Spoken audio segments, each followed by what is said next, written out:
خدا را اپنے آپ کو بے چین نہ کرو، بے قرار نہ کرو، بے سکون نہ کرو، رب کی یاد میں آ جاؤ، درود و سلام میں آ جاؤ، نعت کے حسن میں آؤ، تلاوت کی دنیا میں آؤ، سجدوں کے نور میں آؤ، آؤ کبھی کھول کے دل مسجد کی صفائیاں کریں، آؤ آؤ نہ کبھی کوئی بوڑھا دادی نانی دادا ان کے پاس بیٹھ کے پیر دبا کے اللہ کو راضی کرے۔ یہ کیف والی جگہ ہیں، یہ سرور والی جگہ۔ اتنی بے چین ہماری زندگی ہے، بے قرار ہے، تڑپتے ہوئے لوگ، لڑتے ہوئے لوگ، ایسے لگتا ہے اب ایک دوسرے کا گریبان تھام لیں گے، بے قرار بے چین۔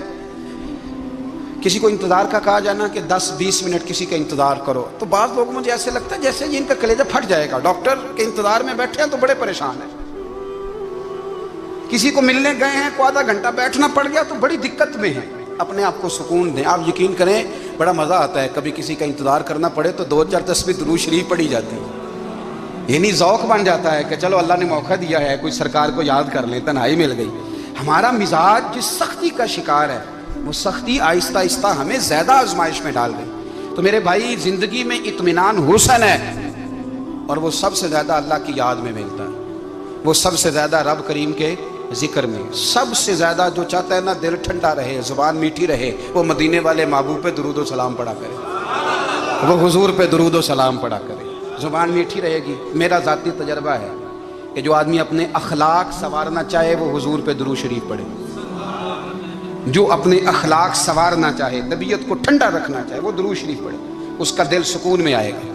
کچھ کام اور ہیں زندگی میں اطمینان کے لیے، ان کا ہونا بھی بڑا ضروری ہے۔ سب سے پہلے اگر آپ چاہتے ہیں نا زندگی میں سکون ہو تو حقیقتوں کا سامنا کرنا سیکھیں۔ آپ جو ہیں وہ رہنا سیکھیں، جو آپ نہیں ہیں وہ بننے کی کوشش نہ کریں۔ حقیقت کا سامنا کرو گے تو زندگی اطمینان میں آ جائے۔ ہم نے نا بہانے بنا لیے ہیں، ہیلے بنا لیے، جھوٹ کے سہارے اپنے آپ کو اونچا کر لیا۔ ایک آدمی سے کہا جاتا ہے تو رشوت نہ لے، تو کہتا ہے میں غریبوں سے نہیں لیتا۔ تو میرا سوال یہ ہے کہ امیروں کا حساب لینے کی اللہ نے تیری ڈیوٹی لگائی ہے، تیرے ذمہ لگایا ہے کہ تو امیروں کا حساب کر، تمہیں کیا ضرورت پڑی ہے؟ ہم نا بہانہ کرتے ہیں، رشوت لینے والے کا الگ بہانہ ہے اور سفارش والے کا الگ بہانہ ہے۔ حقیقت کا سامنا کریں، حقیقت کا، جو میرے ذمہ داریاں ہیں وہ میں نے پوری کر لی، جو آپ کی ذمہ داریاں ہیں وہ آپ جان نہ چھڑائیں، حقیقت پسند بنیں۔ میرے رسول کریم، پھر پڑھیے درود شریف صلی اللہ تعالی علیہ وسلم۔ حضور صلی اللہ علیہ وسلم نے فرمایا کہ میری بیٹی سیدہ فاطمہ الزہرا رضی اللہ تعالی عنہا صرف جنتی نہیں، جنتی عورتوں کی سردار ہے۔ لیکن حضور نے یہ بھی فرمایا کہ فاطمہ یہ خیال رکھنا اگر اللہ نے حساب پوچھا تو حساب تم نے خود دینا ہے۔ حقیقت کی طرف توجہ کرائی حضور نے، وہ صرف جنتی نہیں، جنتی عورتوں کی سردار ہیں، پر حقیقت کی جانب توجہ۔ میں حقیقت یہ ہے کہ اگر مالک نے حساب پوچھا تو اس کی تیاری بھی کرنی ہے۔ دیکھیں نا ہمیں کچھ یقین نہیں، اللہ معاف کرے کہ ہمارا حساب کیسا ہوگا، لیکن کتنے آزاد ہیں۔ یعنی بڑی دلیری سے بندے کہتے ہیں فجر نہیں پڑھتا جی، 3 پڑھتا ہوں جی، عشاء رہ جاتی ہے جی، کپڑے صاف، بڑی دلیری سے۔ اور سیدہ فاطمہ الزہرا نے ساری رات مصلی باز رکھا ہے، حالانکہ انہیں یقین تھا کہ رب مجھے بغیر حساب کتاب جنت دے گا۔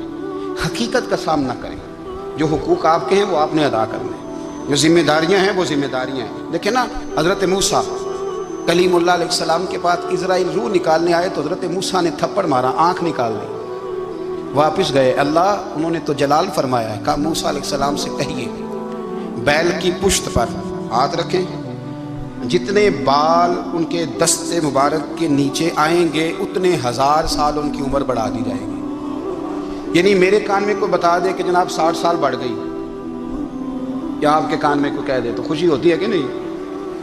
لیکن یہ حقیقت پسندی نہیں، اس لیے کہ 60 بھی گزر جائیں گے، 70 بھی، یہ حقیقت نہیں۔ حضرت موسیٰ کلیم، چلے میں مثال دیتا ہوں، سمجھ لے 10 بال، حالانکہ بہت زیادہ آتے ہوں گے، 10 بال اگر حضرت موسیٰ کے ہاتھ کے نیچے آئے تو 10,000 سال تو عمر بڑھ گئی نا۔ 10 یعنی 10 سال نہیں، 10 100 نہیں، 10 بہت زیادہ کی نا۔ حضرت موسیٰ کلیم اللہ علیہ السلام سے آ کے عرض کیا گیا حضور بیل کی پشت پر ہاتھ رکھیں، جتنے آپ کے ہاتھ کے نیچے بال آئیں گے اتنے 1000 سال عمر بڑھ جائے گی۔ تو حضرت موسیٰ نے حقیقت پسندی والی بات کی، فرمایا پھر کیا ہوگا؟ 10,000 سال کے بعد پھر کیا ہوگا؟ کہ حضور جانا تو پھر بھی ہے، فرمایا پھر ابھی چلتے ہیں۔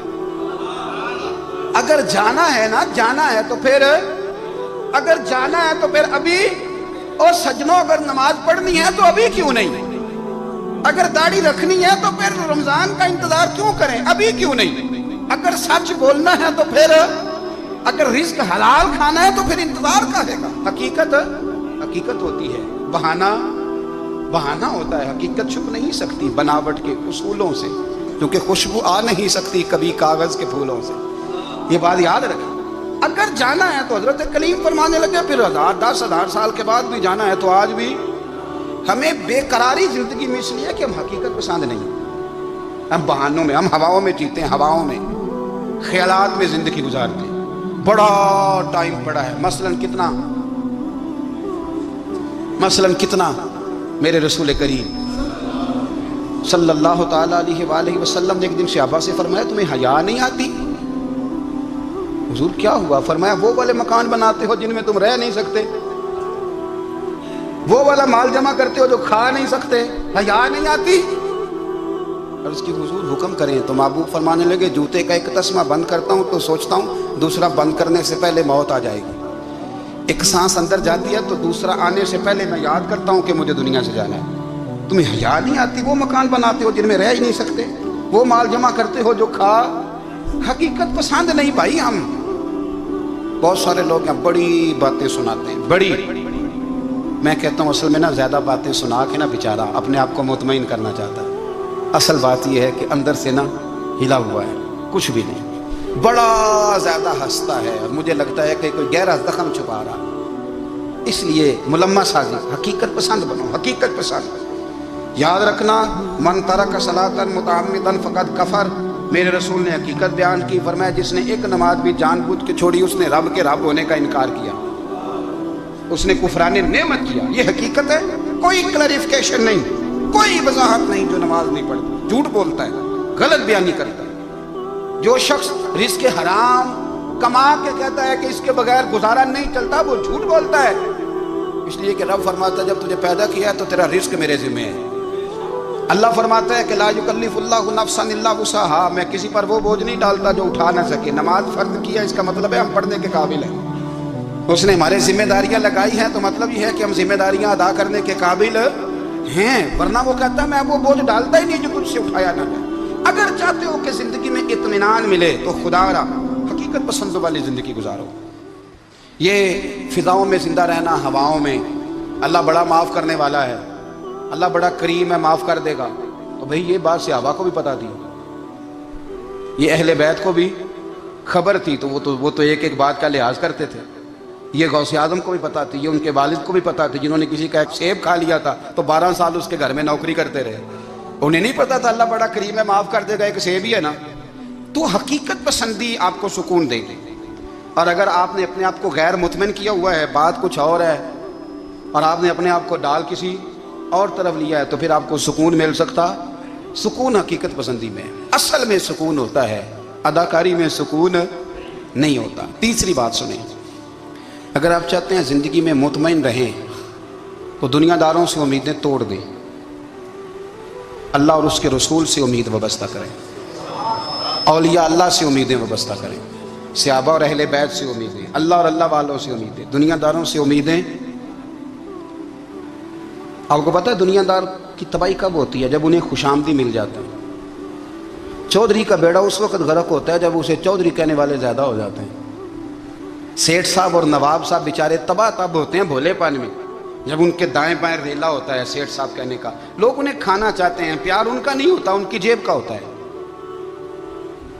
محبت ان سے نہیں ہوتی، ان کی کرسی سے ہوتی ہے، ضروریات کا پیار ہوتا ہے، تباہ کر دیا جاتا ہے۔ ہماری ساری توقعات دنیا داروں سے وابستہ ہو گئی ہیں، ناراض نہ ہونا۔ پیروں نے، مولویوں نے، درویشوں نے، انہوں نے بھی سیٹ رکھے ہوئے جلسوں کی صدارت کرانے کے لیے، یعنی مذہبی جلسہ ہے، اس میں بہت زبردست پڑھے لکھے صاحب تقوی عالم کا خطاب ہے، اور کی صدارت وہ بندہ کر رہا ہے جس نے عشاء کی نماز بھی نہیں پڑھی، وہ بندہ صدارت کر رہا ہے، کیوں؟ اس لیے کہ اس نے لاکھ روپیہ دیا محفل میں۔ خدا را دنیا داروں سے امیدیں چھوڑ دیں، ورنہ آپ کمزور پڑ جائیں گے، آپ کی امیدیں ٹوٹیں گی۔ کتنا کمزور ہے وہ شخص جو 2-4 ہزار کے لیے کسی بندے کی چاپلوسی کرتا ہے، اس کے پیچھے بھاگتا ہے، خوش آمدیں کرتا ہے، تھوڑے سے نوٹوں کے لیے،